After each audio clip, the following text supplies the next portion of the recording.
మీరు ఏ స్వామి పాదములు పట్టి నమస్కరిస్తే మీ మనస్సుకి అటువంటి జవము కలుగుతుందో అటువంటి స్వరూపము, అటువంటి సాధకుడు, అటువంటి భక్తుడు, అటువంటి పరబ్రహ్మము హనుమా. అందుకని ఆయన పాదములు పట్టుకుంటే ఏం కలుగుతుంది? మీ మనస్సుకి కూడా అటువంటి జవము కలుగుతుంది.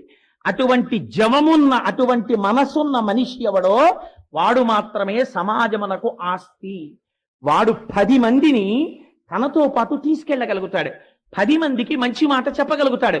10 మందిలో ఉత్సాహము నశించిపోయి కష్టంలో ఉన్నవాడిని బతికేటట్టు చెయ్యగలుగుతాడు. ఇంకింతకన్నా ఏం కావాలండి? చచ్చిపోయేవాడిని కూడా బతికించగలిగితే ఎవడి మాట చెప్పాడో వాడి జన్మ సార్థకత పొందినట్టే.